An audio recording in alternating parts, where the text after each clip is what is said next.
It's time for your Fort Report. I'm David Poe from the Fort Bliss Public Affairs Office.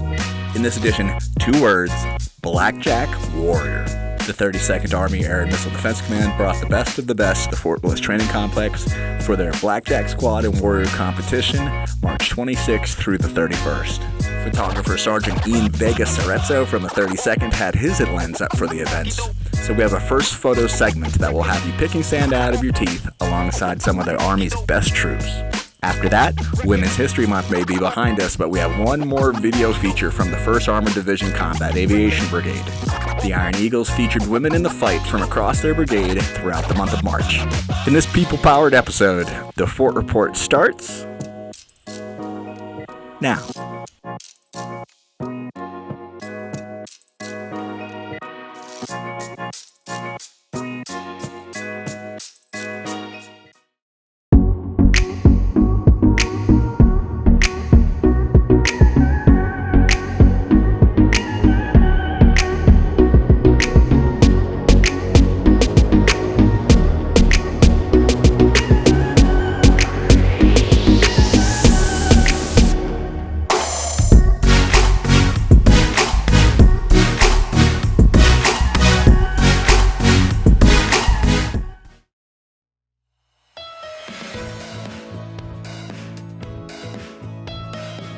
I am Second Lieutenant Abreanna Odom. I am in 1st Battalion in the CAB. I am a chemical officer. I'm actually been in for 5 years today. I chose to serve in the Army because I didn't have a way to pay for college, so that's why I initially enlisted. And then I stayed in because I really liked the people and the environment, and I had really great leaders who encouraged me to stay in, so that's why I stayed in the Army for this long. Women's History Month is important to me because obviously women get celebrated all year, but I think that Women's History Month really gives us a chance to kind of hone in on those accomplishments and kind of make a big deal about it and be able to kind of celebrate it, because although we do accomplish stuff all year, like Women's History Month just gives us the time to actually like sit down and be able to kind of see those accomplishments more.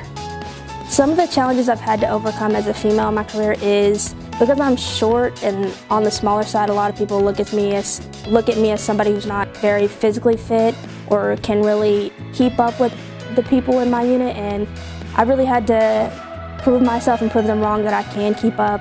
So the Army has changed my opinion because initially when my mom tried to enlist, my mom was in JROTC in high school, so she wanted to enlist right out of high school, and my mom was the type of female that wanted to go in infantry and be a sniper and like do ranger school and all types of stuff, but she wasn't initially allowed to do that, and so she kind of didn't join because she didn't want to just be in a desk job and do kind of like what I'm doing. Although I do love what I do, that wasn't for her, and I think it's changed because it allows women to kind of be able to do every job and be able to have those opportunities that my mom wasn't afforded. The qualities to me that help make a great female leader is someone who's not afraid to speak out against things that they see wrong and things that their soldiers are going through, who's not afraid to stand up for their soldiers. You kind of see like some people fall into the crowd and just let things happen. Someone who's not afraid to lead and kind of lead from the front. Like you learn that you can't expect things of your soldiers if you're not doing the same thing. So someone who's out there and actually being with their soldiers is what makes a good leader to me.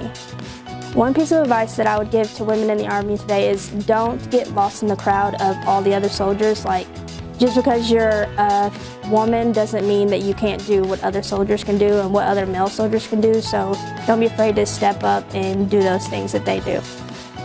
The most important thing to remember when embracing your inner champion is don't be afraid to set big goals and big dreams, but don't forget that in order to achieve those goals and dreams, it takes many small steps along the way.